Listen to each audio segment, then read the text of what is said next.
Rod, what a pleasure to have you on the podcast. Hi, it's great to be here. I'm so thrilled to be here as your podcast guest. Well, on the Finding Joy podcast, we talk about what it takes to live our best lives. We won't be talking too much about the science today. It'll be more the story of understanding what it is from people's various perspectives and views that helps them to live their best life. And by best, I mean most fulfilling, most meaningful, that when it all ends, that we get across the finish line and we just feel like we've done our best. We've not left anything behind, anything left unsaid. And what it takes to have a fulfilling life. So I'm grateful that you are here and you can explore this with me. For those of you who do not know, Rod is my partner. And I have not brought him here just because he helps me find joy, although he does. He, to me, is somebody I really admire and look up to, even if we only got a chance to connect on LinkedIn. I thought it's more than that. But as somebody who's really given it their all to live a life that matters. And so I'm grateful that you are here and we can talk about that today. So I'd love for you to talk a little bit about what it means for you to live your best life. Well, thank you. And first, let me say it's an absolute honor to be here with you in this capacity, supporting you in your podcast and doing this work. And I really appreciate the chance to kind of share with you a bit of my thinking and thoughts around the topic and to share that with you, my partner in life and my partner in business as well, too, which I think is wonderful. So, I'm older, as you can tell by the skin on my face, 62 this year. And it's been a long time trying to figure that question out, to be honest. But I think I've kind of begun to realize what's really important to me to live my best life is to really put those things that matter the most as priorities. And I would say to you, for me, this past year has been an interesting one, and we'll probably explore this a bit on the podcast of going through a cancer journey and a recovery and, with you by my side and me doing this alone and what that meant and how that informed me as a leader, as a father, as a husband, as a partner and all that stuff.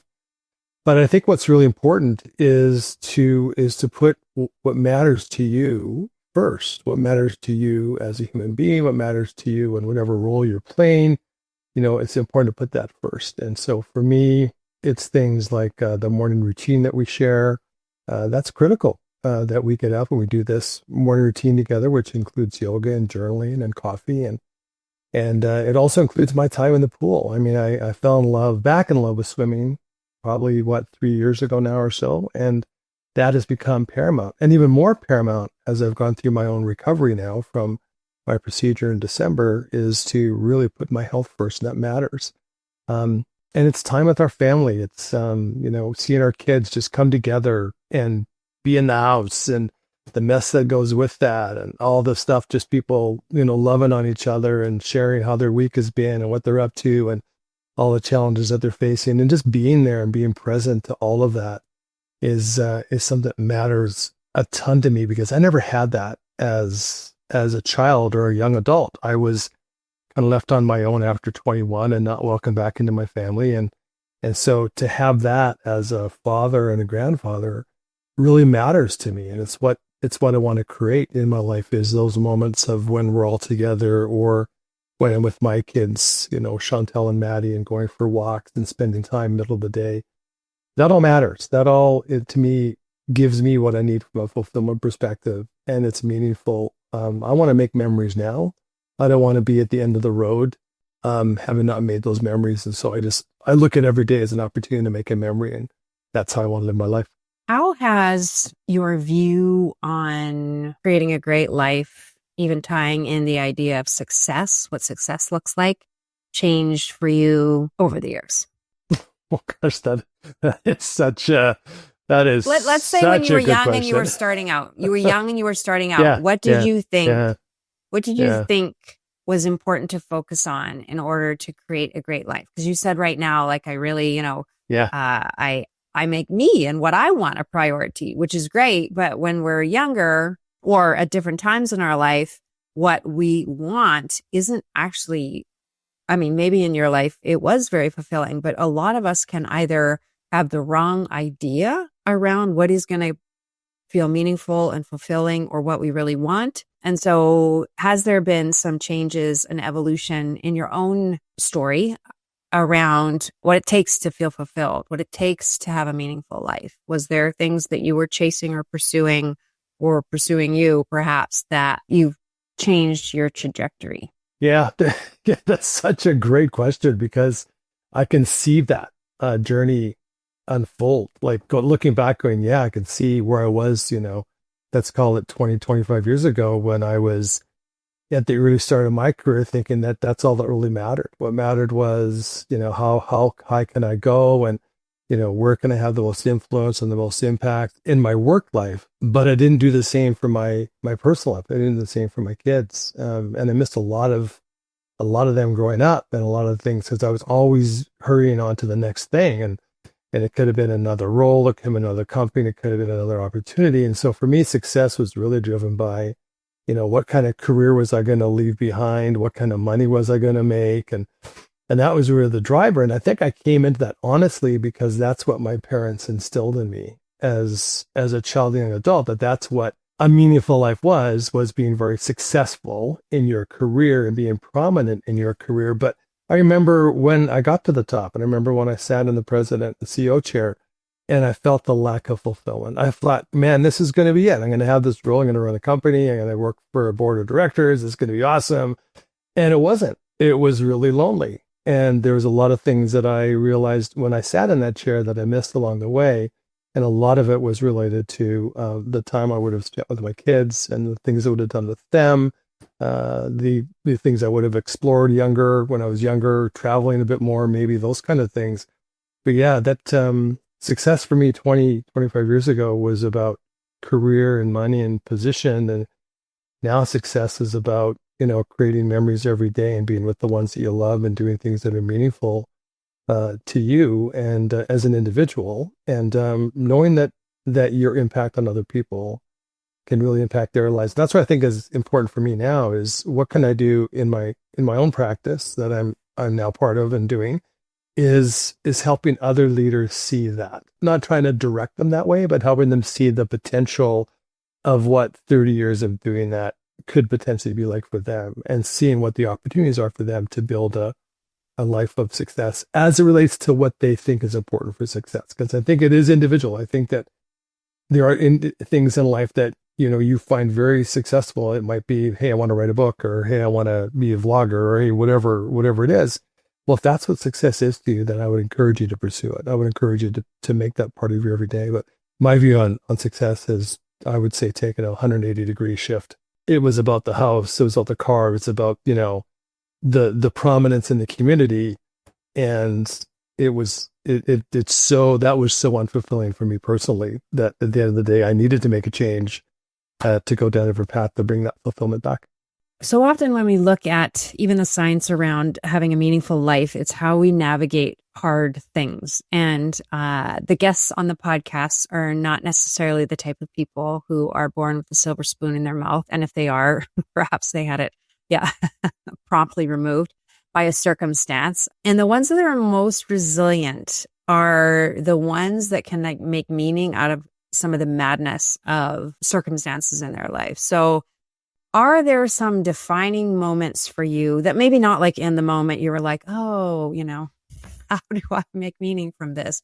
But that you look back and while they were a real challenge at the time has helped you to define and perhaps even refine how you want to show up, what you want to invest your time in, what matters most. And I'm going to leave it there, but I'd love to hear if there's something that you would say was one of those defining moments and it has helped you refine your life around what matters. Yeah, I would say there's probably two big ones that were split by, 45, 50 years apart that were really impactful. And the first one was as a child, and I don't get into this in a lot of detail, but I'll try to give you the kind of the overview, and most of it anyway. But for your audience, I'll give a bit of a summary. When I was 13 years of age, I was just a young kid in grade 8 who loved to ride his bike and jump on his skateboard and explore the neighborhood and just be out there with friends and doing things. I remember staying out at nighttime playing, hide and seek in the summertime and just doing all that stuff. And then a moment in our family life was very traumatic for me, and it really kind of defined how I would be for many, many years. And when I was 13 years of age, and my older sister was 15, we had a family of 5, so I was a middle child, older sister and a younger sister. When I was 13, my sister was removed from the home, and that was a shock to my system. It was a traumatic hit to my system. And there was lots of stuff around that, but what my parents essentially did was gave up on her and had her removed from the home. And I would find out that night, same night, that my mother that I knew was not in fact my mother. My mother was an indigenous lady, an indigenous woman who my dad had married, and were married for about 3 years or so before she left. And she left me and my older sister behind. So I only knew my stepmother because I was 11 months old when my mother left. And so I didn't know life other than that. And so when my sister was ripped out of the home and be given up to the province to be raised, it had a huge impact on me. I was told by my parents at the time that I wasn't to talk to anybody about that. It was to become the big family secret. And I held that secret for so long. And I look back and think, that's probably one of the reasons why I strive so much to be successful, because I was craving to be loved by a family that didn't really want me. And I was told through my teen years and my early adult years that many things, from you're stupid, you're never going to amount to anything. So there's this constant drive to always be proving my worth to my own family. When I think about that, I think that's huge, right? Having to carry that load. But that kind of led me down this path of proving myself to absolutely everybody. I mean, who goes out and gets 3 university degrees and multiple credentials and, continues to think about, well, maybe I should go back and do a PhD to prove it to my father that I can do it. That was me. And that was me for such a long period of time. And that was the first part. And that kind of drove me through my career and through the successes that I have. And I'm grateful for it. But at the end of the day, when I look back on it, it wasn't the healthiest way to do that. And then the impact on the other end to kind of reorientate me to kind of getting back on track was my cancer diagnosis. And I got diagnosed, and that became the real kind of, okay, what is it? How do you want to live your life now? And I remember you sitting with me on the deck in Bacalar, and you looked at me and you said, so what's your intention now? And it struck me. And I thought, well, my intention now is to live with intention. And that's kind of the track I've begun to take as I've ended my career and I'm moving forward into what my future looks like. It's now time to really be purposeful and meaningful about that kind of work. And that's that leadership development, and that's that coaching, all that work that I really found is my home and my place to be.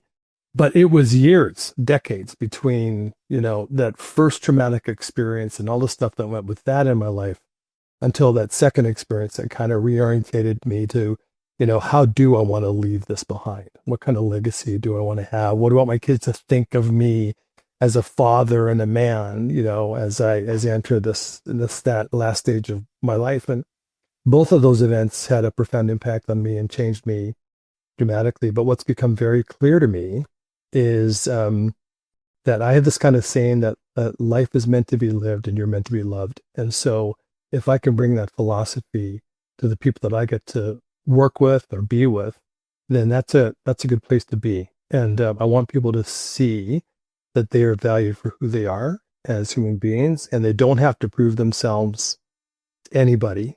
And it took me a long time to realize that personally, that I didn't have to do that anymore. And thank God, otherwise I'd probably have a PhD or be in school right now, and you would be happy with me. We wouldn't be on this podcast. Probably not. For many reasons, perhaps. Yeah.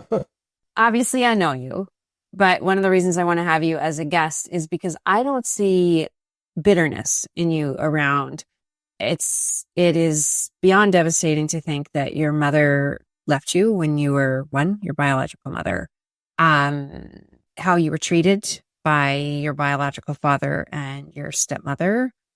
And yet there is what I would call a wholeheartedness to you. You're not like, oh, this happened to me.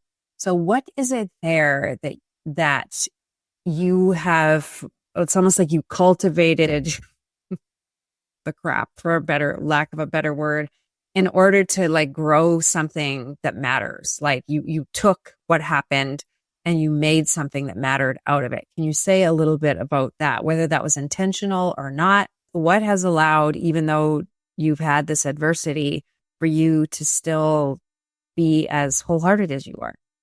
That's a really good question, and I don't know if I have an exact answer for you, but I love your analogy. I think I just used the crap in the soil to help, the plants thrive, in a way. I would say there's a part of me that learned to be resilient, and that learned that with adversity comes the opportunity to either be resilient and move through things and learn, or you could stay where you are. And I was never one who thought staying where you are is the place to be.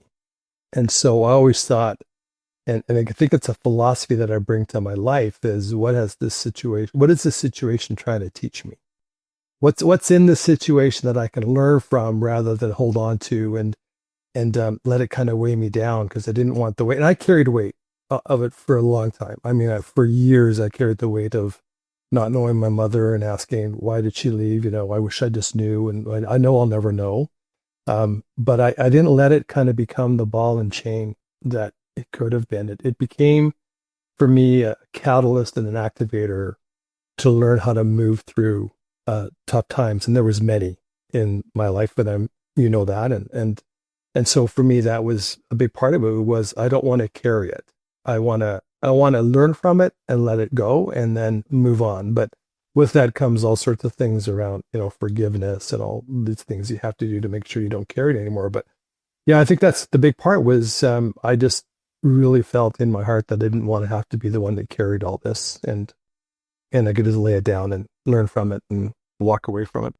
I think those two pieces, like I wanted to learn from it, I wanted to be a catalyst for doing something different, not to nerd out, but what the science shows us is the people that can move through things is what is here for me to learn. That is what helps us to derive meaning. And we are meaning making machines. And without a sense of meaning, things are just random. It doesn't even matter. Are just cogs in, the universe's wheel.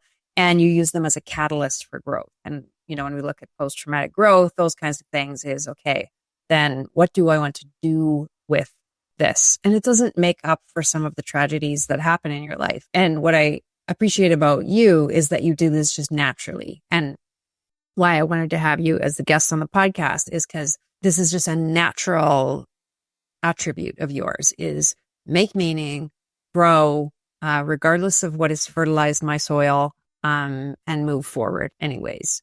Yeah. And I think the one thing I want to add to that is it's not easy. It's not easy. There was, I remember in my university days, there were many nights that were lonely. I remember spending Christmases alone because my family never invited me back, even though I was in the same city. And I remember that and just thinking, okay, that's not how I want to be when I'm a father or a husband. It's what it is. And I carried it for a long time, but it also taught me about what I didn't want to have in my life as I got older, and the kind of father I was going to be and husband I was going to be. I didn't want that at all. So, it's a struggle. There was a few times where I'm like, okay, is it worth even being here anymore? Like there was moments where I felt that. That's where the community around you, the people that you love and stuff is important. But I didn't have, at that point in time, I didn't have anybody. I just had to figure this out on my own. And I see that in our family because everyone is welcome, right? You always say, if there's an extra guest or one of the kids has a friend, or everyone is welcome. Somebody that doesn't have something to do on Christmas. And is that, would you say, a part of your own family dysfunction, what you learned, and that being a catalyst for what you wanted to create in your life? Yeah, that's a great way to put it. I absolutely agree with that. I think, for me, the belief is at the heart of this all is building a community and seeing people for who they are. And the realization that everybody has a story. And I mean, people look at me and go, well, yeah, it's had a great life. You're married to, you were born into this family that had, dad who was a successful guy and blah, blah, blah. You remember this great club, blah, blah, blah, and all this stuff. And I'm like, I got nothing out of it. Like I didn't get anything out of it. But it is about realizing that behind everybody's a story. And I think one of the things that I want people to realize is that your story matters and that your story is important because it's created who you are as a human being. And so when we give people time for those stories to be shared, like I remember the one Christmas where it was like an orphan Christmas. We had 3 or 4 people over that didn't have anywhere to go. And we said, well, come on over. And we had some really great, deep conversations with them around the table. And I said, that's exactly what it's about. Because I think what's rooted in that is community. And that's the indigenous way of being for me, is building community and realizing that's indigenous people thrive on community. And so that was part of my learning of being an indigenous man, mother being native, being indigenous, native at the time, indigenous. Was important to me. That's part of my DNA is that connection to a greater community. When I see our family together and people are walking in the house and they're just here, whether it's friends or family, I just love it because that's just all part of what we get to build is this great community of people that just love on each other. Mm-hmm.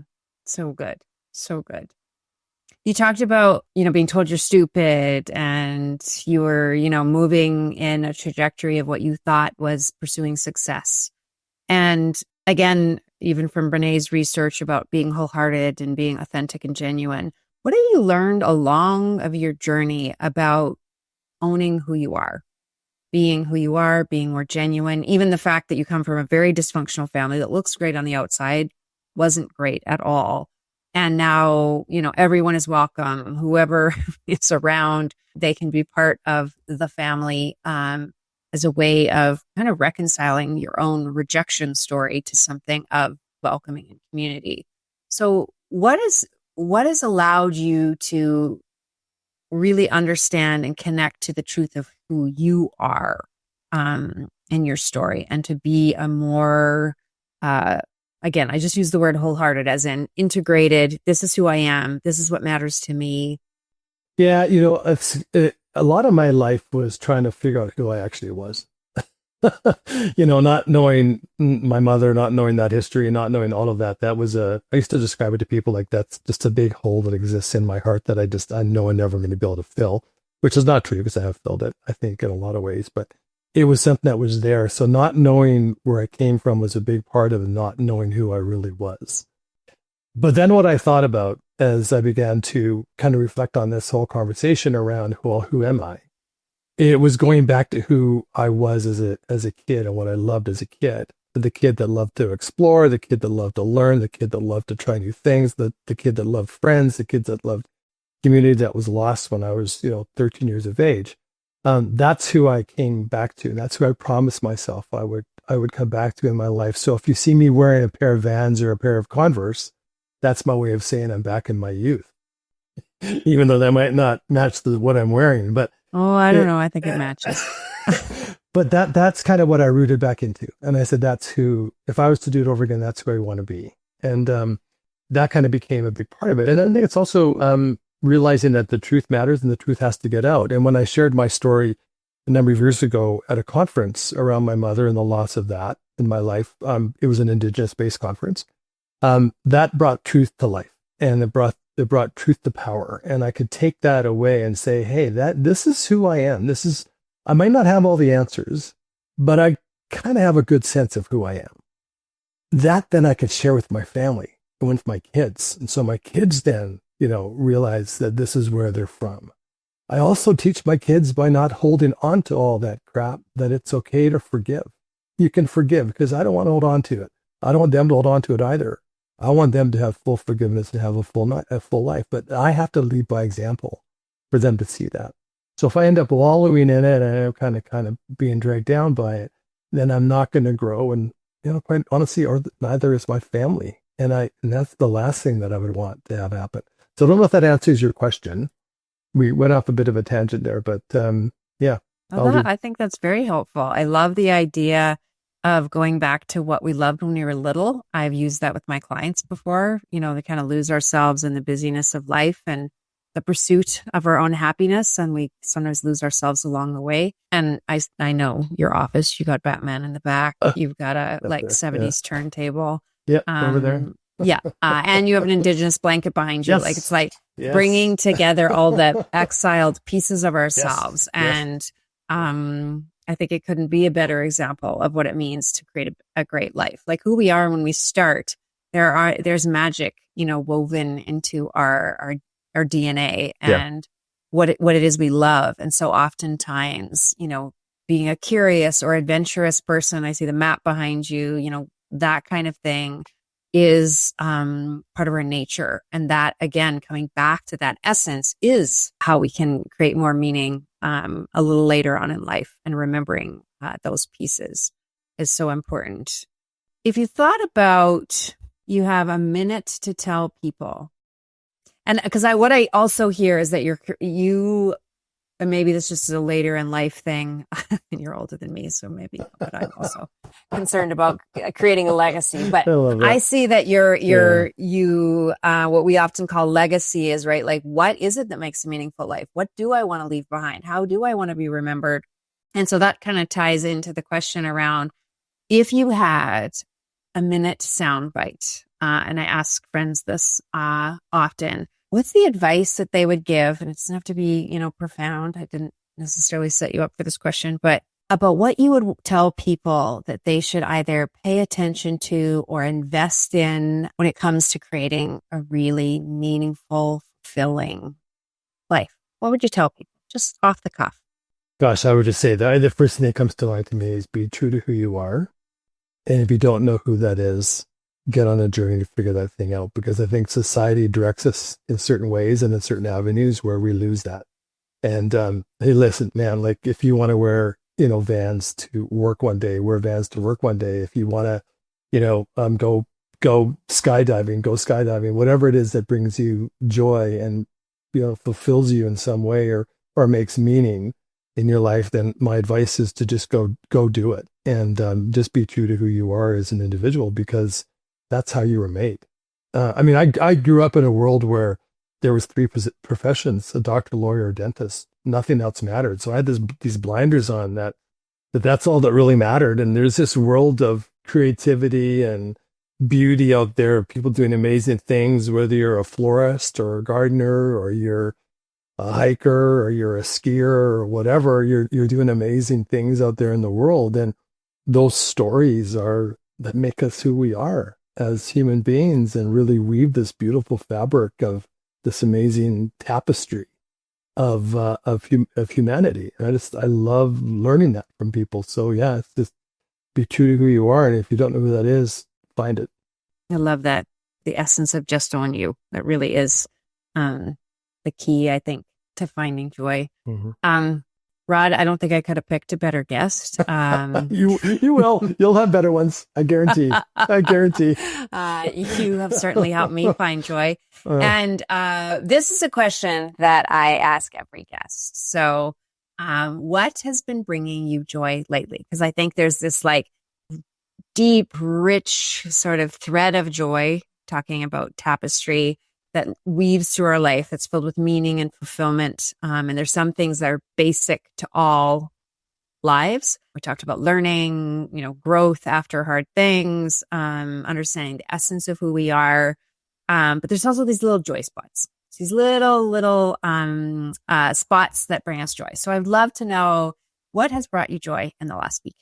Oh, the last week. I would say intentionally slowing down and focusing on some things that I've been wanting to do for a long time and not feeling like I'm living a rushed life.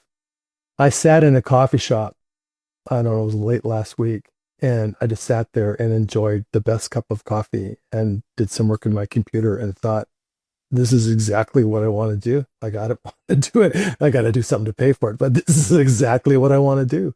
I want to have these slow moments in my life. And also the other big joy spot for me was having all of our kids over and just watching that dynamic with the kids and the grandkids. And I said, that's our family. that's our family. That's the ones that we get to love. And I thought that's an amazing privilege. So good. So good. Well, thank you, Rod. Thank you. Grateful to have you as a guest, and thank you for pulling apart and dissecting. I know you got a zoology degree. What it is that brings you meaning and fulfillment and helps you live your best life, and ultimately, our birthright, finding joy. So, awesome. Thank you so much. Thank you. Thank you so much. Appreciate it. Thanks so much.